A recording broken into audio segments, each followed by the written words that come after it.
Well, after 28 years in the military, I got out. I thought I was going to relax. I got a job at San Francisco State as a professor in Asian American Studies. I did not have a college degree at that time, but I was a professor. My first class, I took a look at the syllabus and said, this is a crock of crap. And I went and talked to Phil McGee and said, can I change it? And he said, sure. Where's Dylan? Are you in here, Dylan Delbo? He was one of my first students. Basically, I said, we're going to learn about the history of the Manong generation because that, to me, is the most important part about Filipino history. We learn about the Manong generation, we have a foundation on which we can build Filipino American history. And I made those guys take those newspapers that we had that detailed the history of Filipinos all the way back to the 1920s. And many of those students, on their own time, transcribed those newspapers for me. And then I started writing articles about it, telling the story about those Filipinos. And one of the things I found out, and I discovered, which I really got ticked off, was over in the Chicano studies, they were talking about how the Mexican Americans were the ones who started the strike in 1965 and the Filipinos tagged along. I said, that's gotta stop. So I wrote an article and it won first prize as the best historical piece, and it was all about the Filipino Americans, forgotten heroes of the UFW, which later became the Delano Manongs. I think I was probably one of the first storytellers to set the story straight, because I remember those old men, and I came through Delano on Christmas Eve, 1965, out of boot camp, and I met an old man who bought me dinner, and he didn't have a coat, and I gave him my overcoat. And when I left, he says, you know, Junior, someday you can tell our story. And as you saw today in that documentary, I've been telling it ever since. Thank you. Yeah, there you go, Alex. Good job. I think I'm going to answer the question of the lessons I learned in work and life from the strike in light of Larry and Philip. I've been around Larry and Philip, Larry since I was around 9 or 10, Philip since I was 5 years old. And so I was always around, and they were always having serious discussions at our house, and especially for the 8 months before the strike, they were there a lot, planning and talking about, you know, the crews and who they're going to talk with and who's going to do what, and they're sending letters out to the growers. That was all happening at our house. But I saw in Larry a fierceness, a clear fierceness for striving to do something against every odd. You heard about it where he confronted Caesar. Either you come and join our strike, or when you start your strike, we're going to break yours. I went on to become a lawyer and a judge. There are times when you're a lawyer, and I was in insurance law. My job is negotiating. Sometimes you have to go all the way to the wall to get the other side to crack to come to an agreement with you.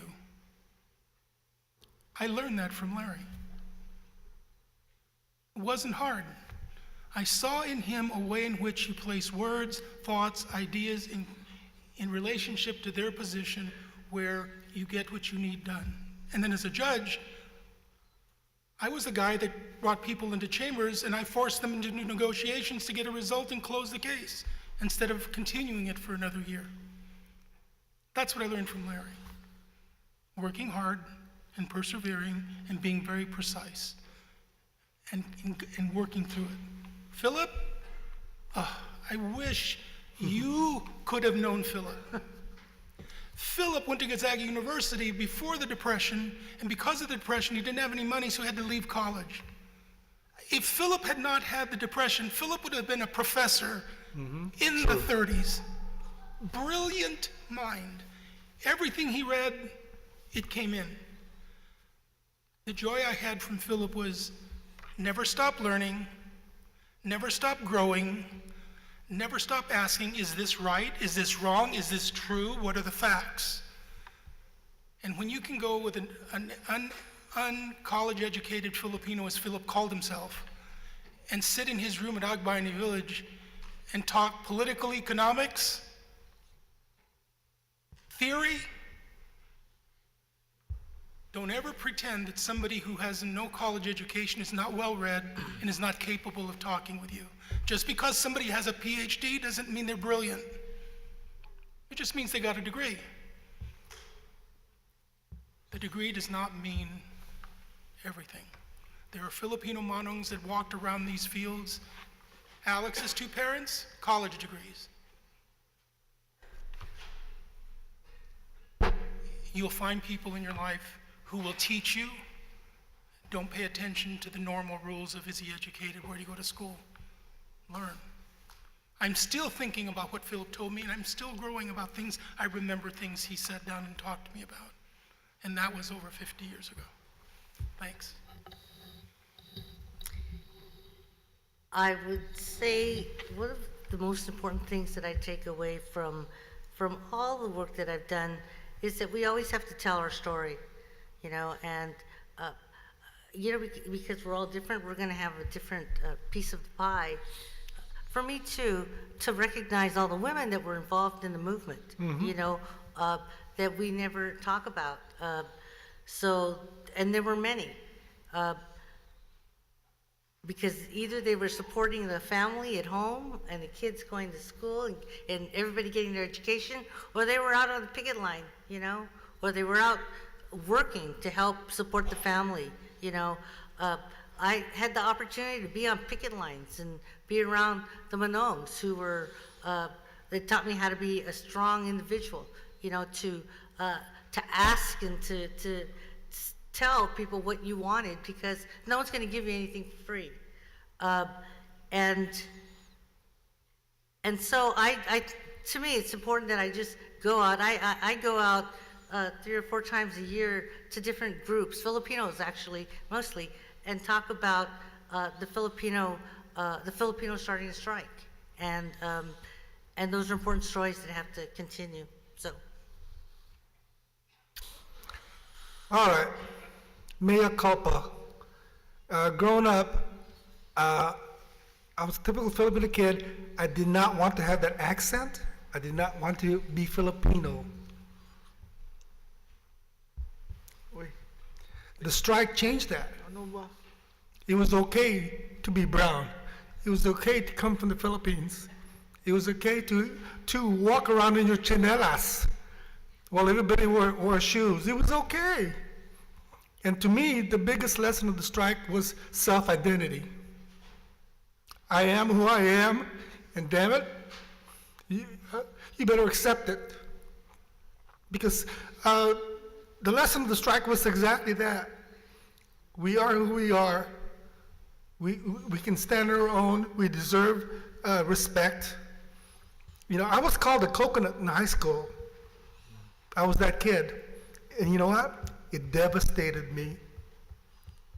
I did a lot of soul searching at that time, and it changed me. I thank God that I had the role models of Philip and Larry to tell me, being Filipino, you should not be ashamed of being Filipino.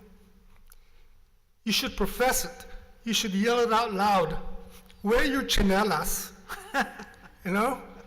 Be proud of your Filipino food. Okay, I eat balot, so what? Right? Deal with it. And so the lesson of the strike for me was self-identity. I love being Filipino. My mom and dad taught me to love the Philippines, just like the United States. So I'm kind of binational, if you will. I still have connections to the Philippines. I communicate with my cousins in the Philippines. They have a retirement home for me to come home to if I want to. So be who you are and demand respect.